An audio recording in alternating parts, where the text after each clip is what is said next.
Dear students, welcome to video lecture series on Survey 2. Now today we will go for lesson number 7 from second unit, that is curve. ये हमारे पिछले lecture में हमने देखा कि किस प्रकार से हम लोग थियोडलाइट और अलग अलग इंस्ट्रूमेंट का इस्तेमाल करके हम लोग अलग अलग कर्व सेट कर सकते.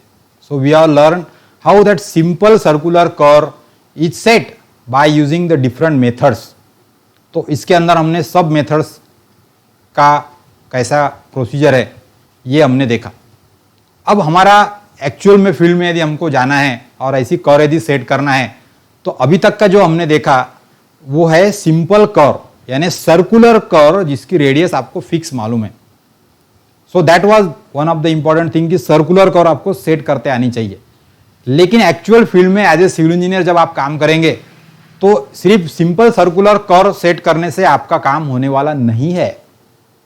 तो आपको यहां पर क्या लगेगा? So you have to also learn how to set the transition curve. तो इस यूनिट में हम लोग इंपॉर्टेंट पॉइंट देखने वाले हैं, that is regarding the transition curve. So in the lesson number 7 we will talk about function of transition curve, then super elevation and radius of transition curve. So this is very interesting part. Now here in the figure you can see that, यहां पे मैंने आपको एक figure जो दिखाई है, तो यहां पे आपको क्या दिखाई दे रहा है? ये है एक टॉप व्यू रास्ते का, रोड का एक टॉप व्यू है. सो ये टॉप व्यू में आपको दो तीन चीजें दिखाई दे रही है. एक तो ये इतना जो पार्ट है ना, ये है स्ट्रेट रोड है हमारा यहां से यहां तक का. So this part actually I will mark here. So this part, ये जो है ये हमारे रोड का स्ट्रेट पार्ट है. This is the straight part. And similarly इधर का जो है ये भी हमारा स्ट्रेट पार्ट है, यानी ये रोड सीधा है और ये भी रोड सीधा है. तो एक सीधा रोड इधर से आ रहा है, एक सीधा रोड इधर से आ रहा है. तो इसके पहले हमने देखा कि हमको मोड़ देने के लिए, टर्निंग करने के लिए बीच में हमको एक सर्कुलर कर्व डालनी पड़ती है. लेकिन वो सर्कुलर कर्व हम लोग डायरेक्टली नहीं डाल सकते दोस्तों. That is the important thing. तो यहां पे सर्कुलर कर्व डालने के लिए आपको पहले क्या करना पड़ेगा? स्ट्रेट रोड से सर्कुलर कर्व तक जोड़ने के लिए और एक कर्व डालनी पड़ेगी. सो दिस इज दैट पार्ट. ये जो है इसको मैं अलग से मार्क करता हूं. सो दिस इज दैट पार्ट, यहां से लेके ये वाला पार्ट, ग्रीन वाला, ये वाला जो पार्ट है ये एक पार्ट है. और यहां पे मैं इसको शेडिंग कर देता हूं and I will shade this also. तो रेड कलर वाली दोनों तरफ से स्ट्रेट रोड आ रहा है और मुझे मोड़ देने के लिए जो बीच का जो पार्ट है ना, this part I will mark here in the yellow. ये वाला जो है ये येलो पार्ट मुझे मार्क करना है. तो ये होगी मेरी सर्कुलर कर्व इतनी. तो सर्कुलर कर्व को यदि आपको इंट्रोड्यूस करना है किसी भी रास्ते में तो उसके दोनों एंड पे आपको फिर से दो अलग अलग छोटी छोटी अलग से कर्व है, ये कर्व डालनी पड़ेंगी और यही कर्व को बोला जाता है transition curve. So this green they are indicating the transition curve. और ये बीच का जो है ये सर्कुलर कर्व है और दोनों तरफ से आपका स्ट्रेट रोड आ रहा है. तो स्ट्रेट रोड आएगा, फिर ट्रांजिशन कर्व आएगी, फिर सर्कुलर मोड आएगा, फिर ट्रांजिशन कर्व आएगी, फिर स्ट्रेट रोड आएगा. या इधर से जाएंगे तो स्ट्रेट रोड आएगा, फिर ट्रांजिशन कर्व आएगी, फिर मोड आएगा, फिर ट्रांजिशन कर्व आएगी, फिर स्ट्रेट रोड आएगा. तो एक्चुअल फील्ड में जब रास्ते का कंस्ट्रक्शन किया जाता है, रोड का कंस्ट्रक्शन, और उसके अंदर इस प्रकार से आपको टर्निंग, रोड पे टर्निंग देना है, तो उस टर्निंग में तीन इंपॉर्टेंट सेगमेंट होते हैं. सो that is, first is circular curve at the middle, and second is transition curve at the start, and third is transition curve at the and. तो यहां पर बीच में सर्कुलर कर्व और दूसरे दोनों एंड को दो ट्रांजिशन कर्व, एक स्टार्ट एंड और एक एंड में.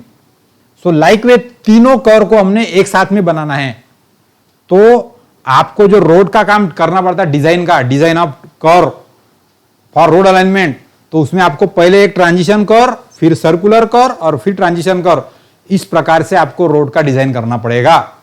तो इसके लिए फिर ये ट्रांजिशन कर्व कैसी सेट करना ये भी अपने को सीखना पड़ेगा.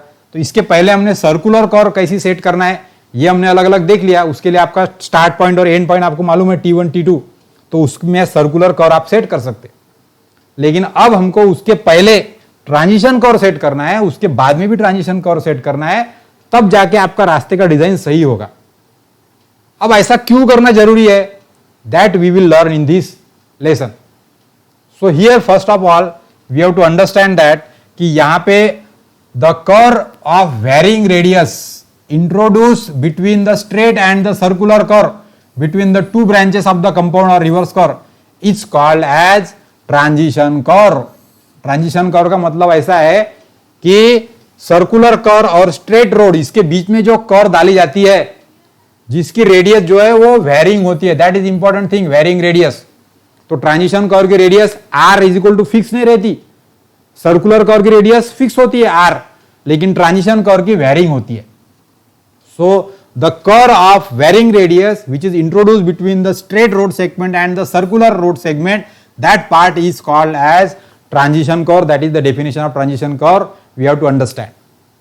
तो सर्कुलर कर्व और स्ट्रेट रोड इनके बीच में एक जोड़ने वाली और एक कर्व होती है, वो कर्व को हम लोग बोलते हैं ट्रांजिशन कर्व, जिसकी रेडियस वेरिंग होती है, that is important thing, radius बदल रही है उसकी।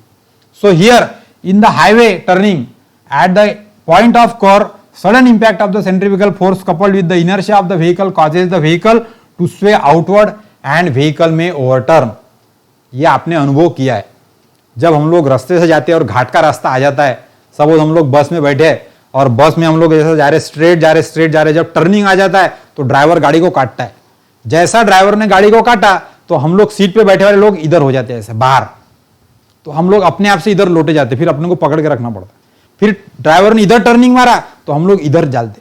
तो ऐसा क्यों होता हमारे बस के अंदर बैठने के बाद में, तो इसका मतलब यह है कि यहां पे जो हमने लिखा है centrifugal force acting with the inertia, ये काम करता है बस के ऊपर, क्योंकि पहले बस सीधी जा रही है ऐसी स्ट्रेट, और जैसा ही टर्निंग किया हमने तो टर्निंग के कारण से बस जो है वो बाहर की तरफ झुकने की कोशिश करती। वो क्यों होता है, क्योंकि जो बस का वजन है और अपना खुद का वजन जो पैसेंजर बैठे बस के अंदर, और गाड़ी को मूवमेंट है, हमारी वेलोसिटी है, गाड़ी ट्रैवल कर रही है, स्पीड है गाड़ी की, तो वो गाड़ी के स्पीड के हिसाब से और जितनी टर्निंग होगी शार्प उसके हिसाब से एक सेंट्रीफ्यूगल फोर्स जो आउटवर्ड होता है वो एक्ट करता है बस के ऊपर या पैसेंजर के ऊपर, और वो पैसेंजर और बस ऐसे बाहर की तरफ फेंके जाते हैं। तो this is because of that centrifugal force coupled with the inertia and it causes the vehicle to turn outward. तो जो बस है वो आपकी बाहर से झुकने की कोशिश होती है टर्निंग के ऊपर। तो ये ऐसा टर्निंग के ऊपर यदि फोर्स ज्यादा आ गया तो टर्निंग मारते समय हो सकता है बस आपकी बाहर उलट जाए, तो बस उलटनी नहीं चाहिए। अब ऐसा क्यों होगा, तो यदि हमने सीधा स्ट्रेट रोड है, अब ऐसा स्ट्रेट रोड लिया हमने समझ लो, और एकदम सर्कुलर कर्व दे दिया और फिर स्ट्रेट रोड दे दिया, तो ड्राइवर यहां से चलाते चलाते एकदम टर्निंग काटेंगे ऐसा, तो ये जो पॉइंट है जहां पर स्ट्रेट रोड के बाद में सर्कुलर कर्व चालू हो रही, यहां पे स्ट्रेट रोड तक उसकी जो रेडियस है वो पूरी जीरो रहती, स्ट्रेट जा रही बस हमारी, और जैसे रेडियस आ गई तो एकदम यहां पे radius is equal to 300 metre समझ लो हो जाएंगी। तो ये जो पॉइंट है यहां पॉइंट पे एब्रप्ट रेडियस चेंज हो जाएगी, तो एब्रप्टली एकदम सेंट्रीफ्यूगल फोर्स काम करने लग जाएगा which will be in the outward direction, और वो बस को बाहर उल्टा सकता है। यदि बस का मास ज्यादा हो गया, पैसेंजर ज्यादा है और ओवर टर्निंग मूवमेंट ज्यादा हो गई तो बस उलट सकते हैं वहां पे एब्रप्टली। तो इसके लिए जरूरी क्या है कि बस उल्टे नहीं, तो सबसे पहले ओवर टर्निंग को हमको रोकना है। दूसरा है कि ये सडनली इंट्रोडक्शन ऑफ जो सेंट्रीफ्यूगल फोर्स एकदम आ जाता सडनली, वो नहीं आना चाहिए सेंट्रीफ्यूगल फोर्स, तो उसको भी हमको अवॉइड करना है। तो ये दोनों चीजों को अवॉइड करने के लिए, या ये दोनों चीजों को हमको प्रॉब्लम में नहीं आना चाहिए, इसके लिए हमको क्या करना पड़ेगा, तो हमको ये जो रेडियस है ये 0 से लेके 300 तक का एकदम रेडियस हम चेंज नहीं कर सकते। स्ट्रेट रोड की रेडियस 0 है और सर्कुलर कर्व की 300 मीटर है, तो एकदम से यदि हमने रेडियस चेंज कर दी तो एकदम से सेंट्रीफ्यूगल फोर्स आएगा और वो व्हीकल को बाहर की तरफ आउटवर्ड में टर्न मार के ओवरटर्न कर सकता है। So to avoid this situation 2 things are required. तो एक तो क्या है कि जो टर्निंग वाला रोड होता है वहां पे जो रोड है वो बाहर की तरफ से उठा रहता है, यानी ऐसा रोड प्लेन है तो टर्निंग के ऊपर क्या होगा, रोड का भाग बाहर का भाग ऐसा ऊंचा हो जाएगा। सो ऊंचा होने की वजह से जो व्हीकल है वो अपने आप से इधर झुक जाएगा अंदर, यानी सेंट्रीफ्यूगल फोर्स आया भी तो झुकने की वजह से उसका सेंटर ऑफ मास अंदर आ जाएगा, तो ओवरटर्न होने से बच जाएगा वो। तो जितने भी मोड़ वाले रास्ते होते हैं हाईवे के ऊपर, जहां पर भी टर्निंग होता है, वहां पे आउटर एज जो है रास्ते की वो ऐसी ऊपर की वाली रहती और अंदर की एज नीचे रहती। तो ये चीज हम कर रहे हैं वहां पे कि outer edge of the road it was raise, तो ऊपर कर देते उसको, ऐसा रास्ता जो प्लेन के बजाय ऐसा कर देते उसको, या आउटर एज को हमने रास्ते को थोड़ा ऊंचा कर दिया, इधर स्लोप मार दिया ऐसा अंदर की तरफ, कर्व के रेडियस की तरफ। और दूसरा हमको काम करना पड़ता कि यहां से स्ट्रेट रोड और ये स्ट्रेट रोड, यहां पे कर्व देने के बीच में यहां पर एक ट्रांजिशन कर्व देंगे, यहां पर एक ट्रांजिशन कर्व देंगे। तो ये जो कर्व है ये सर्कुलर कर्व है जिसकी रेडियस फिक्स है, और यहां से ये स्ट्रेट रोड है इधर से, और इधर स्ट्रेट रोड है ये वाला। लेकिन ये बीच का जो पार्ट है, ये बीच का जो पार्ट है ना, ये वेरिंग रेडियस वाला है, यानी यहां पे उसकी रेडियस 0 है और यहां पे उसकी रेडियस जो भी है 300 मीटर या जो भी रहेगी वो। तो ये एक कर्व आपको अलग से बनानी पड़ेगी यहां पे ऐसी, या इधर भी रहेगी ऐसी, कि जहां पे वेरिंग रेडियस रहेंगी, radius is equal to 0 to 300। तो ऐसी कर्व जिसकी रेडियस वेरिंग है, इनिशियल रेडियस 0 और फाइनल रेडियस जितनी भी होंगी सर्कुलर कर्व के हिसाब से हो, that curve is called as transition curve. तो हर एक हाईवे रोड पे ये जरूरी है कि आपको ट्रांजिशन कर्व देना ही पड़ता है। So in any road alignment there are always 3 curve introduced, that is transition curve at the start, then circular curve at the middle and transition curve at the end again। तब जाके ही आपके रास्ते का construction जैसा इस figure में दिखाया गया है वो हो सकता है। अब ऐसा करते समय क्या होता है प्रॉब्लम, कि आपकी जो रोड विड्थ है, यहां पे देखिए, अब ये रोड विड्थ जो है, ये रोड विड्थ फिक्स रहती है, लेकिन आपका व्हीकल टर्निंग के कारण से बाहर ओवरटर्न नहीं होना चाहिए, या जो चक्के है वो बाहर ऐसे ऐसे फेंके नहीं जाने चाहिए। उसके लिए ये ध्यान रखने के लिए यहाँ पे जो रास्ता है ना उसको वाइडनिंग दिया जाता है साइड से। तो इधर से भी बाहर से ऊपर से वाइडनिंग दिया गया है, यहाँ पर ये ऊपर से वाइडनिंग दिया गया है, यानी यहाँ से रास्ता ऐसा चौड़ा होते जाता है और एकदम मैक्सिमम यहाँ पर रहता है चौड़ा, और फिर इधर से कम होके फिर इधर आ रहा है।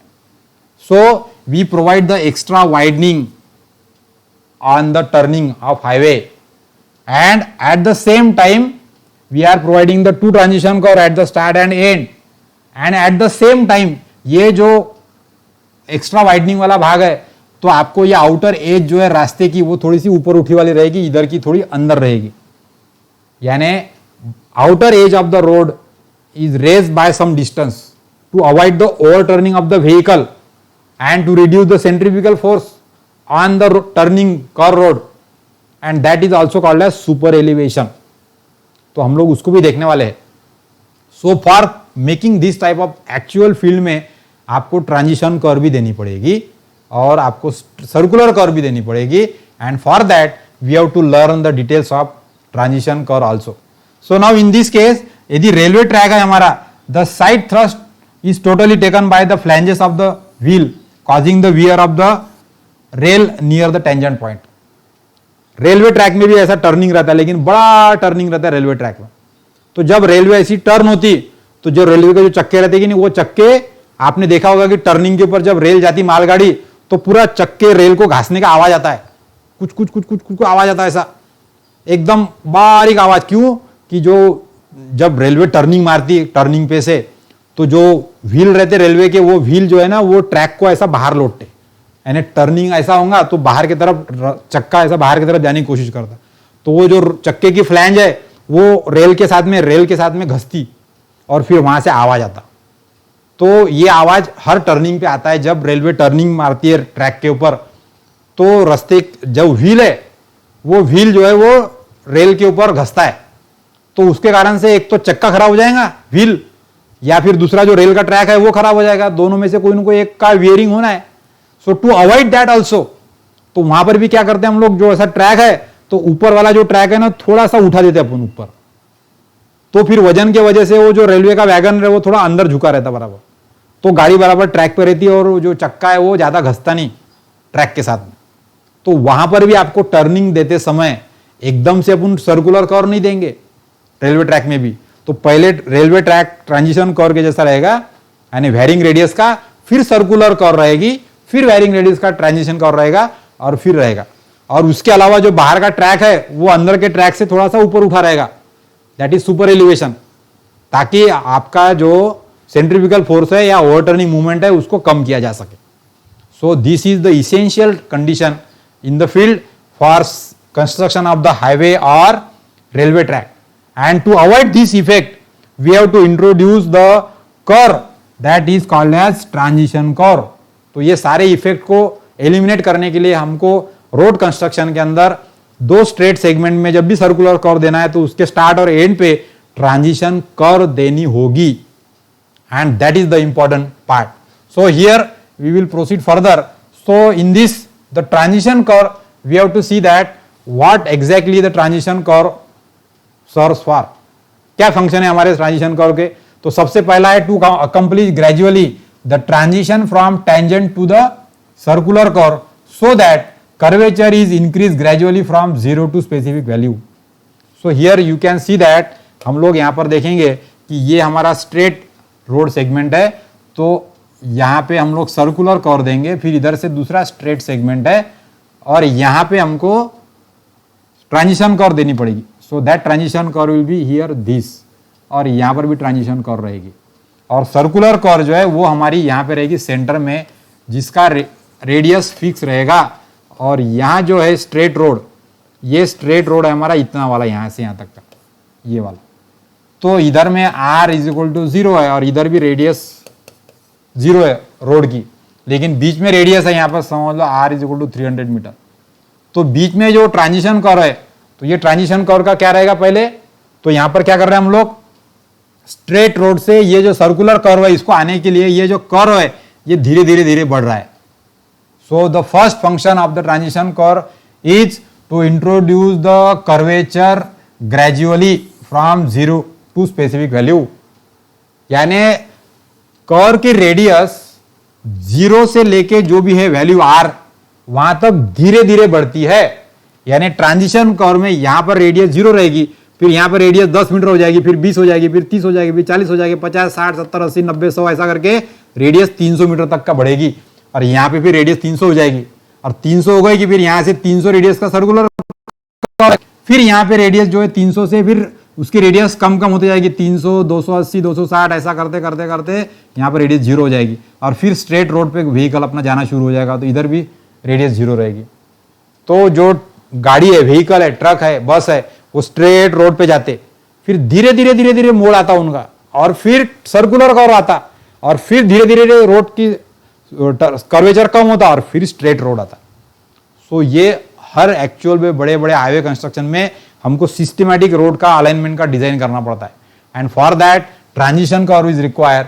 So to introduce the curvature gradually, that is the first function of transition curve. दूसरा है to provide the medium of gradual introduction of change of require super elevation, that is now important thing, super elevation. तो ये मैंने आपको बताया कि जो रास्ते का जो मोड़ होता है, टर्निंग के ऊपर जो रोड है, रोड की जो आउटर साइड है वो थोड़ी सी ऊपर की जाती है, ऐसी रेज की जाती है। So when the outer edge of the road is raise by some distance, that vertical distance by which the outer edge of the road is raised, that distance is called as super elevation. Super elevation उसको बोला जाता है। अब super elevation भी एकदम से यदि दे देंगे तो रास्ते में ऐसा खचका आ जाएगा, यानी स्ट्रेट रोड है और जो हमारा कर्व है वहां पे तो हमको सुपर एलिवेशन देना है। तो सपोज यहां पर सुपर एलिवेशन हमारा 0 है, E इज इक्वल टू 0, और यहां पे सुपर एलिवेशन मुझे चाहिए 10 सेंटीमीटर का। तो सर्कुलर कर्व में मेरा सुपर एलिवेशन 10 सेंटीमीटर का चाहिए, क्योंकि ओवर टर्निंग की वजह से गाड़ी बाहर नहीं होनी चाहिए, तो उसका सेंटर ऑफ मास इनवर्ड रहना चाहिए। उसके लिए मुझे रास्तों को ऊपर के बाहर की तरफ से ऊपर उठाना पड़ता। सो that vertical distance by which the outer edge of the road is raised, that is super elevation, 10 centimetre है। तो मुझे यहां से यहां तक का क्या करना पड़ेगा कि यहां पर सुपर एलिवेशन 0 से लेके फिर यहां से 1, 2, 3, 4, 5, 6, 7, 8, 9, 10 ऐसा बढ़ते बढ़ते जाएगा। और फिर यहां पे 10 हो गया कि फिर यहां से यहां तक 10 रहेगा सुपर एलिवेशन, और फिर यहां से 10, 9, 8, 7, 6, 5, 4, 3, 2, 1 हो जाएगा, और फिर इधर सुपर एलिवेशन नहीं रहेगा। तो मुझे ऐसे रोड के अलाइनमेंट में सुपर एलिवेशन धीरे धीरे बढ़ाना पड़ेगा। एकदम से आप 0 से लेकर 10 कर देंगे तो रास्ते का ऊपर का एज ऐसे ऊपर आ जाएंगे तो टायर को खचका आ जाएगा वहां पे।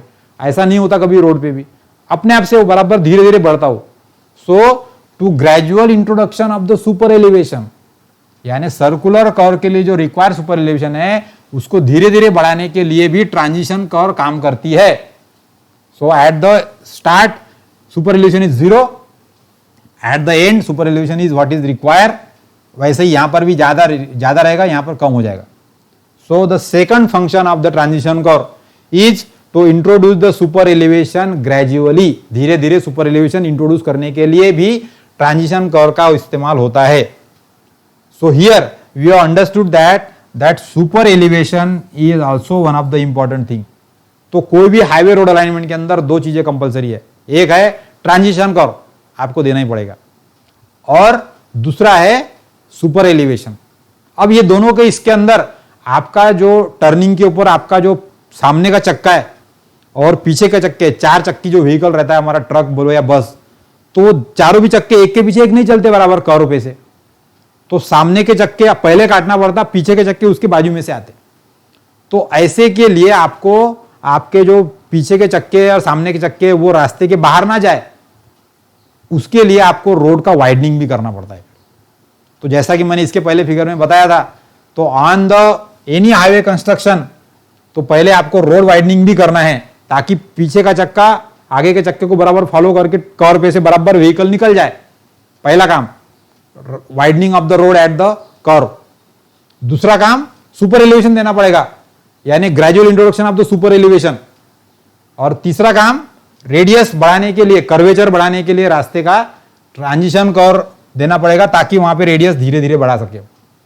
So for all these are the essential thing for any highway road alignment, and for that we have to understand the concept of super elevation, and that way we can understand how it is done.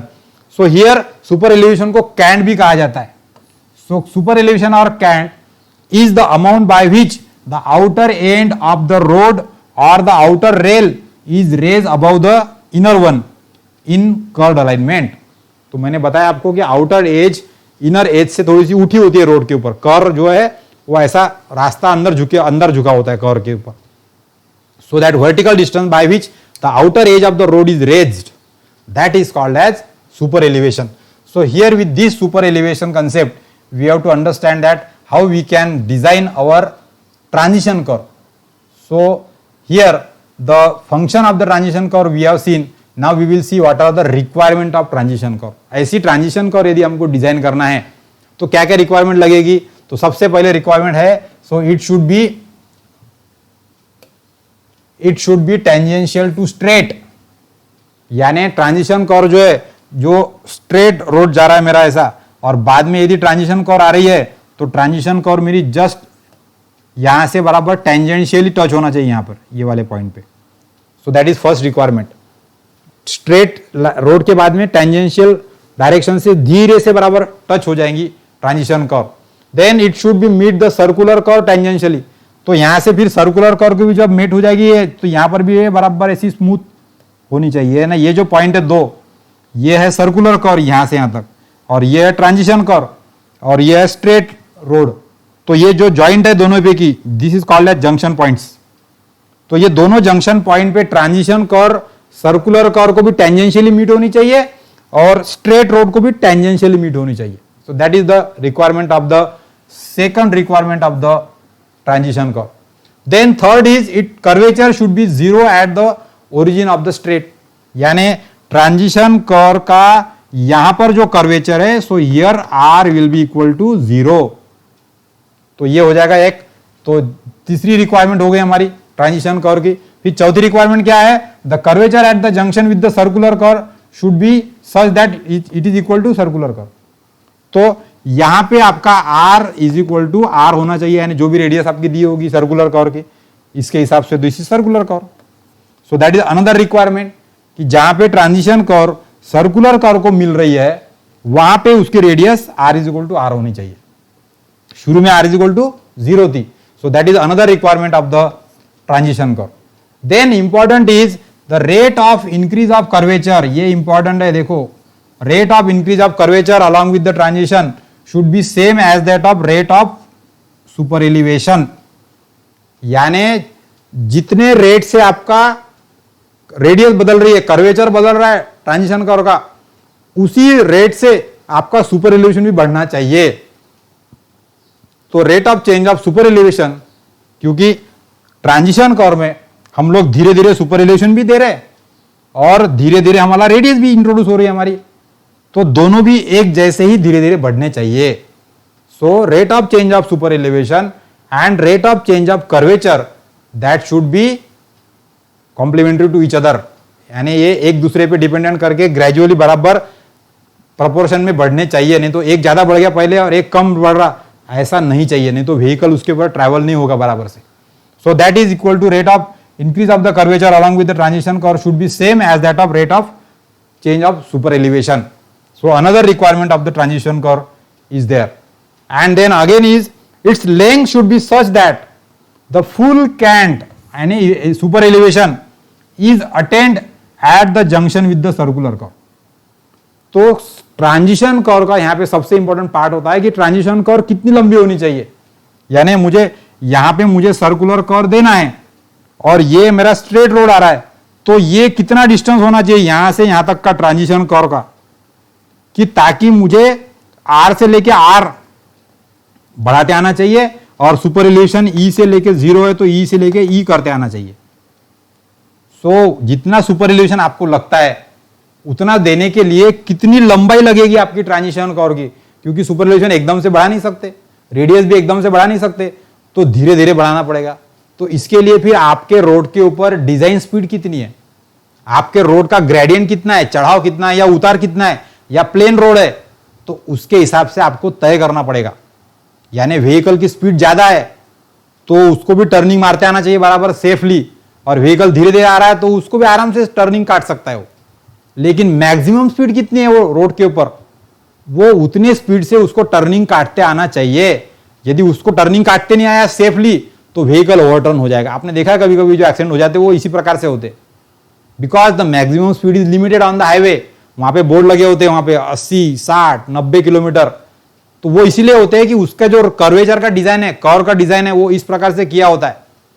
So maximum speed on the curve is limited again as per the design of that alignment of that highway road, and super elevation is also decide accordingly, and accordingly then transition curve is designed, and for that purpose we have to see that all these conditions should be satisfied by the transition curve, and that way we have to design the transition curve for required highway design. So that we will see in this lecture. So these are the different 6 requirement. अब यहाँ पे हम लोग देख रहे हैं कि ये फिगर में मैं आपको एक्सप्लेन करूंगा यहाँ पे। सो here you can see that कि यहाँ पर जो रोड है ना, ये रोड ऐसा स्ट्रेट रोड है यहाँ पे। अब ये स्ट्रेट रोड में भी जनरली ऐसा रहता है कि यहाँ पर उसको क्राउन होता है ऐसा ऊंचा, यानी रोड रास्ता बीच में ऊंचा होता है और दोनों तरफ उसको स्लोप होता है, ताकि रास्ते पे पानी गिर जाए तो रास्ते के बाहर निकल जाए वो। तो इसको हम लोग बोलते हैं क्राउन, इसको हम लोग बोलते हैं क्राउन। लेकिन अब जब रास्ता आगे आगे जा रहा है तो यहां पर हमारी टर्निंग है, ये वाला बीच का पार्ट है हमारा टर्निंग का, तो यहां से लेके यहां तक का जो टर्निंग है उसके बीच में आपकी यहां पर रहेगी ट्रांजिशन कर्व और इधर भी रहेगी ट्रांजिशन कर्व। तो ट्रांजिशन कर्व में क्या होगा कि ये जो ऊपर का पार्ट है रास्ते का, उधर का बाहर का पार्ट जो है वो सारा ऊपर उठ जाएगा ऐसा थोड़ा सा, यानी बाहर का पार्ट ऊपर उठ गया। यहां पर भी outer edge of the road is raised, यहां पे इतनी, तो यहां पे आउटर एज 0 पर है, तो यहां पे थोड़ी ऊंची उड़ गई रोड, यानी ये बाहर से रोड आपको ऊंचा होगा इतना, ये वाले पोर्शन से, और फिर यहां से लेके यहां तक का वो ऊंचा ही उठा वाला है पूरा, यहां से यहां तक। सो यहां पर आपका सुपर एलिवेशन मैक्सिमम रहेगा और यहां से यहां तक सुपर एलिवेशन धीरे धीरे बढ़ते जाएगा। So here super elevation is 0, कहां पे, स्ट्रेट रोड पे, और यहां पे E is equal to maximum हो जाएगा, E मैक्स। तो यहां से यहां तक पूरा E मैक्स रहेगा, सुपर एलिवेशन मैक्सिमम रहेगा। फिर यहां से सुपर एलिवेशन E मैक्स है तो यहां पे कम हो जाएगा वो, यहां पे तो सुपर एलिवेशन धीरे धीरे बढ़ गया फिर टर्निंग पे उतना ही रह गया, फिर कम हो गया। That is the thing. तो ये जो पार्ट है, यहां पर भी रेडियस जो है शुरू में 0 है, तो यहां पे रेडियस उसकी चेंज होना शुरू हो गई। अभी यहां पे हो जाएगा धीरे धीरे, यहां पे हो जाएगा r इज इक्वल टू 0 और ये हो जाएगा r is equal to r, और यहां से यहां तक का रेडियस रहेगी r, और फिर यहां से r is equal to r है यहां पे, तो r इज इक्वल टू 0 हो जाएगा। यानी रेडियस भी धीरे धीरे बढ़ रही है, सुपर रिलेशन भी धीरे धीरे बढ़ रहा है। फिर सर्कुलर कर्व में रेडियस और सुपर रिलेशन फिक्स है, और फिर आखिरी में रेडियस भी कम हो रही है, सुपर रिलेशन भी कम हो रहा है। सो लाइक वे, पहले ट्रांजिशन कर्व, फिर सर्कुलर कर्व और फिर ट्रांजिशन कर्व, इस प्रकार से हमें हाईवे का कंस्ट्रक्शन करना होता है। और ऐसा रोड का अलाइनमेंट डिजाइन करने के लिए हमें ट्रांजिशन कर्व का भी डिजाइन करना पड़ेगा, और इसके पहले हमने सर्कुलर कर्व का भी डिजाइन देखा है। So both all of you we have to use for this purpose. So here in this way we have to understand that how this super elevation affects the design of transition curve। तो आप यहां पे देख सकते हैं कि ये आपका एक स्ट्रेट रोड है समझ लो। So I will explain you here. So this is our straight road, और ये स्ट्रेट रोड के ऊपर आपका जो रोड का टर्निंग है, वहां पर आपका रास्ता जो है ऐसा आउटर एज रेस्ट की रही है आपकी यहाँ पे। तो ये जो डिस्टेंस है वर्टिकल वाला, ये हो जाएगा e, that is super elevation. Outer edge of the road is raised by vertical distance e, और ये रोड की विड्थ है हमारी। तो एक्चुअल में रोड आपका ऐसा ऊपर उठा रहेगा, और इसके ऊपर आपका ये व्हीकल है या ये रेलवे ट्रैक है, तो ये रेलवे के आपके ट्रैक हो गया, व्हील हो गए उसके। So these are the wheel, और उसके ऊपर यहाँ पर रेल है आपकी, और रेल के ऊपर आपकी रेल चल रही है। तो ये जो रेल का जो डिब्बा है, रेल के डिब्बे का जो वर्टिकल वेट है, that is actual wait W, और इसका जो सेंट्रीफ्यूगल फोर्स रहेगा, बिकॉज कि टर्निंग पे है आपकी ट्रेन, तो सेंट्रीफ्यूगल फोर्स आउटवर्ड की तरफ जाएगा, तो वो हो जाएगा horizontal thrust, that is P। So P horizontal thrust और W वर्टिकल लोड व्हीकल का, तो उसका रिजल्टेंट बन जाएगा आपका R। So this is here. तो ये जो एलिवेशन है, सुपर एलिवेशन है, रोड का बाहरी किनारा ऊपर उठा वाला है। सो this is vertical distance E, और ये रोड की विड्थ है आपकी, तो ये वाला एंगल हो जाएगा थीटा, यानी theta is the angle by which the road cross section is raised. So that theta, ये थीटा इज इक्वल टू ये थीटा हो जाएगा, यानी angle between the vertical weight and resultant W, क्योंकि ये वर्टिकल वेट ये horizontal को perpendicular है, और ये रिजल्टेंट जो है वो पेवमेंट को परपेंडिकुलर है। So that way this angle will be also get theta. ऐसी कंडीशन हमारी यहां पर भी होने वाली है कि यदि बस है, तो बस के ये दोनों टायर है हमारे, और बस का वेट है W, और उसके ऊपर सेंट्रीफ्यूगल फोर्स P आ रहा है, और यहां पर ये वर्टिकल हाइट E है, सुपर एलिवेशन, क्योंकि रास्ता हमारा ऊपर उठाया हुआ है, बाहर से, बाहर की एज ऊपर उठाई है वाली, तो ये वाला एंगल हो जाएगा हमारा थीटा। और यहां से यहां तक ये रास्ते की विड्थ है, this is width of the road B, this is width of the road B, और this is super elevation E। और ये जो रिजल्टेंट फोर्स है, ये फोर्स ऐसा होना चाहिए कि ताकि ये जो P फोर्स है, ये वो व्हीकल को उल्टा ना दे बाहर की तरफ। So for this situation where W is the weight of vehicle, P is the centrifugal force acting on the vehicle, then V is the speed of the vehicle in kilometer per hour। Remember, speed हमारी kilometre per hour में, तो उसको हम लोग convert कर सकते हैं metre per second में। So small v is the speed in metre per second, and g that is constant, ये आपको पता है। So that is acceleration due to gravity 9.81। So that is g we can utilise. Then b is the width of highway, और यदि railway track है तो railway track में g is equal to gauge of the railway track. Now in such situation what exactly will happen? So that we have to understand that in this case here if you try to calculate the tan theta value, तो यहां पे आपका क्या हो जाएगा, tan theta आपके figure में आप लोग देखेंगे। सो हियर ये वाले फिगर में आपका ये जो यदि थीटा ये है, तो थीटा की वजह से क्या हो जाएगा, ये tan थीटा लेंगे, तो ये वाला कंपोनेंट है P और नीचे का कंपोनेंट है W। सो tan theta is equal to P by W हो जाएगा यहाँ पे, या फिर यही थीटा यहाँ पे कंपेयर करेंगे तो E अपॉन B हो जाएगा यहाँ पे, tan theta is equal to. So that we can write here. So in this case we will try to correlate this, so here what we will get, हमको पहले tan theta calculate करेंगे, तो tan theta के लिए is equal to centrifugal force by W, ये हमने figure पे से देखा, और ये जो P बाय W है ये इसको बोला जाता है centrifugal ratio. So that is in the design of highway, transportation engineering में आप उसको सीखने वाले हैं फिर से। So centrifugal ratio is called as P by W।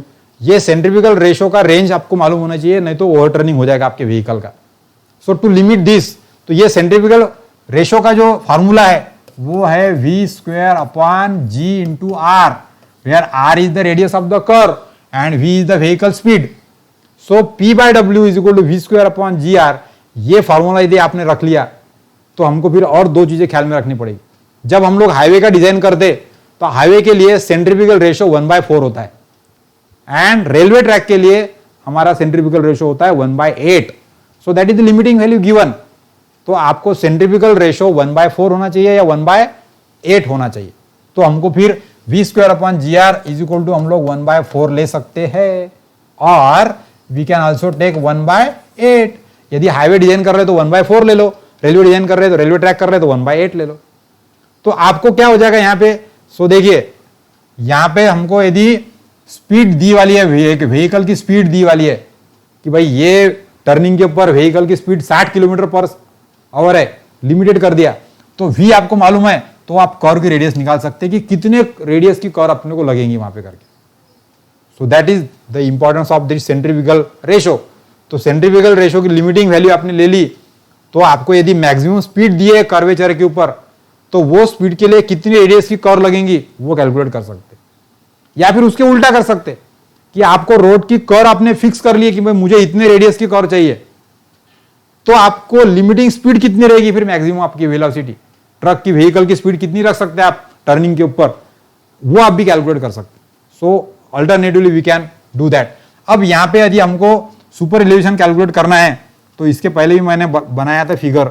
So here you can see that इसके पिछले वाले फार्मूले में, तो ये tan थीटा लेंगे तो ये वर्टिकल डिस्टेंस E है और हॉरिजॉन्टल डिस्टेंस है हमारा B। So tan theta is equal to here, so we can write down tan theta is equal to E divided by B, या फिर हमको E निकालना है तो super elevation E is equal to B tan theta. अब ये tan theta का formula हमने पहले लिख लिया था P बाय W या V square upon G R, तो फिर हम लोग यहां पर क्या कर सकते हैं, elevation is equal to B into V square upon G R. तो ये वाला फॉर्मूला हो जाएगा सुपर एलिवेशन का हाईवे के लिए। Super elevation is equal to width of the road into vehicle की speed into G divided by radius of the curve, या फिर इसके जगह पे यहाँ पे यदि B width of the road के जगह पे आप रेलवे ट्रैक है तो इसको ले सकते हैं GV square upon G R. So elevation super elevation is equal to this. So in that way we can calculate the super elevation. अब ये सुपर एलिवेशन में हम लोग यदि ये G की वैल्यू रख देते हैं हम लोग, और हमारा यदि हमने ये विड्थ ऑफ द रोड और इसको हमने कांस्टेंट कर लिया बराबर, so here you can also write that E is equal to 1.18 V square upon R। ये आपका सेंटीमीटर में सुपर एलिवेशन निकल सकता है। So that formula we have to remember, E is equal to 1.18 V square upon R in centimeter. So in that way we can calculate the super elevation for required design speed or for given radius of curve. So with this E value ये हमको पता चल गई तो हम लोग transition curve का design कर सकते, यानी कैसा कि धीरे धीरे कितना सुपर एलिवेशन बढ़ाना है और फिर रेडियस भी कितनी बढ़ानी है धीरे धीरे। एंड फॉर दैट हमको सबसे इंपॉर्टेंट काम होता है कि ट्रांजिशन कर्व की लंबाई कितनी रहेगी, क्योंकि हमको धीरे धीरे सुपर एलिवेशन बढ़ाना है, धीरे धीरे रेडियस बढ़ाना है। So in the design of transition curve the important is we have to decide the length of transition curve. Transition curve की लेंथ कितनी होगी ये हमको डिसाइड करते आना चाहिए, and that is the important point here we have to learn in this lesson. So here हमको यदि सुपर एलिवेशन पता चल गया, सो हम लोग ट्रांजिशन कर्व को डिजाइन कर सकते एंड उस पे से हम लोग radius of the transition curve भी निकाल सकते हैं फिर। So here as we know that V square upon G R is equal to, हमने इसके पहले भी फॉर्मूला लिखा था, तो वो ट्रांजिशन कर्व का फार्मूला यदि हम लोग डिजाइन करते हैं तो हम लोग वहां पे फ्रिक्शन को भी कैलकुलेट कर सकते हैं रेलवे ट्रैक के लिए. So for the railway track we have the formula for centrifugal ratio, that is v square upon gr, that will be equal to tan theta plus f divided by 1 minus f tan theta. ये formula है friction formula. यहाँ पे हमारी जो friction है road surface और tyre के बीच में का, उसके हिसाब से भी यदि आपका फ्रिक्शन लिमिटेड है तो उसके हिसाब से भी आपकी रेडियस कितनी रहेगी या व्हीकल की स्पीड कितनी रहेगी वो अल्टरनेटिव हम लोग कैलकुलेट कर सकते हैं. अब यहाँ पे हमारा जो फ्रिक्शन है, radius for the maximum friction, ये हमको मैक्सिमम दे दिया हाईवे के लिए, समझ लो 0.25. So maximum friction is 0.25, that is allowed here. तो फिर हमारा रेडियस का जो फार्मूला है उसके अंदर हम लोग वैल्यू पुट कर देंगे इसकी, और tan थीटा की वैल्यू भी हम लोग पुट कर देंगे. So we will get radius r is equal to 0.03143 v square. यानी फ्रिक्शन की मैक्सिमम फ्रिक्शन का लिमिटिंग होता है तो रेडियस कितनी लगेगी वो रेडियस हम लोग यहां से निकाल सकते. अब इस केस में हम लोग radius for the maximum super relation भी निकाल सकते. यदि सुपर रिलेशन सबसे ज्यादा मैक्सिमम है तो फ्रिक्शन आपका 0 रहेगा. So in that case r is equal to v square upon g tan theta. ये हमको वैल्यू पुट करनी पड़ेगी इसके अंदर f की, और ये f की वैल्यू यदि 0 हो गई तो ये भी 0 हो गया, ये भी 0 हो गया. And then we have to solve this. So here you will get r is equal to v square upon g tan theta. तो दो केस है हमारे यहाँ पे कि एक तो यहाँ पे फ्रिक्शन 0 है तो आपको रेडियस का फॉर्मूला ये वाला यूज करना पड़ेगा, या फिर आपके पास में फ्रिक्शन 0.25 है मैक्सिमम तो आप इस पे से भी रेडियस निकाल सकते. तो यहाँ पे आपको मैक्सिमम वेलोसिटी मालूम है व्हीकल की, तो आप रेडियस कितनी लगेगी वो कर्व के ऊपर वो पता सब कर सकते. And that is only done. Highway के ऊपर व्हीकल की स्पीड जो है वो लिमिटेड रहती है, फिक्स रहती है, design speed that is called as. तो डिजाइन स्पीड यदि इतनी है तो फिर मैक्सिमम फ्रिक्शन 0.25 रहेगा, तो मेरे कर्व की रेडियस कितनी रहनी चाहिए ये हम लोग कैलकुलेट कर सकते हैं. और फिर इस रेडियस के लिए हमको हमारी सर्कुलर कर्व और हमारी ट्रांजिशन कर्व ये दोनों को भी डिजाइन करना पड़ेगा. या फिर हमने सुपर एलिवेशन यदि मैक्सिमम कर लिया तो रेडियस हम लोग ये फार्मूले से निकाल सकते हैं, वहां पे v square upon g tan theta, where again tan theta is equal to p by w, और उसका फार्मूला हमने देखा है उसके अंदर सुपर एलिवेशन से आएगा वो. So that way also we can calculate the radius of the transition curve. तो सबसे पहले जो भी हम लोग रोड का हाईवे का अलाइनमेंट का डिजाइन करते तो वहां पे सबसे पहले आपके सर्कुलर कर्व की रेडियस कितनी लगेगी ये आपको कैलकुलेट करना पड़ेगा. और वो कैलकुलेट करने के लिए आपको क्या कंसीडर करना पड़ेगा कि सुपर एलिवेशन कितना है मैक्सिमम, फिर मैक्सिमम फ्रिक्शन कितना है, और उसके हिसाब से फिर आपकी रेडियस कैलकुलेट करनी पड़ेगी. फिर सेंट्रीफ्यूगल रेशियो आपका हाईवे है तो 1/4 आपको लिमिट करना पड़ेगा, यदि रेलवे ट्रैक है तो 1/8 लिमिट करना पड़ेगा. और वहां से हम लोग मैक्सिमम डिजाइन स्पीड आपको दी है, वो हाईवे रोड है समझ लो या मेजर डिस्ट्रिक्ट रोड है, जो भी मैक्सिमम लिमिट होगी, तो उतने व्हीकल के मैक्सिमम डिजाइन स्पीड के लिए कितने रेडियस की कर्व हम लोग डाल सकते वो हमको डिसाइड करना पड़ता है as a civil engineer. That is the work of transportation engineering. So in that way we can calculate the radius of the transition curve. So in that way in this first lesson of the transition curve, that is lesson number 7, we have seen that what are the functions and requirement of the transition curve. That also we have seen 6 अलग अलग requirement हमने देखी और 2 important function हमने डाके transition curve के. And then why super elevation is provided at the road of the curve, ये भी मैंने आपको बताया कि sudden introduction of the radius ये व्हीकल के लिए धोखादायक हो सकता है. To avoid the sudden introduction of the centrifugal force, we have to gradually increase the super elevation, and for that we have to provide the transition curve, and then we can raise the outer edge so that the vehicle center of mass will be towards inside and vehicle will not overturn on the road. So हमको उसके लिए super elevation देना पड़ेगा. ये हमने देखा है कि outer edge of the road is raised by some vertical distance, that is called as super elevation, and that is always required at any curve design, either it is for road or either it is for railway track. And we have also seen the formula for radius of transition curve. तो हमने वो भी देखा कि centrifugal ratio यदि दिया है तो सेंट्रीफ्यूगल रेशियो देने से हम लोग डिजाइन स्पीड हमको मालूम है व्हीकल की, तो हम लोग रेडियस ऑफ द कर्व कितनी रहेगी वो हम लोग निकाल सकते हैं। एक बार रेडियस पता चल गई तो फिर आप सर्कुलर कर्व के भी अलग अलग पैरामीटर्स कैलकुलेट कर सकते हो, एंड हम लोग अभी ट्रांजिशन कर्व के भी पैरामीटर देखने वाले हैं। So in that way, for this lesson number 7 we will stop here, and we will again meet with the next lesson, and where there we will learn regarding the important thing, that is length of the transition curve and the various elements of the transition curve. So thank you for listening this lecture now here.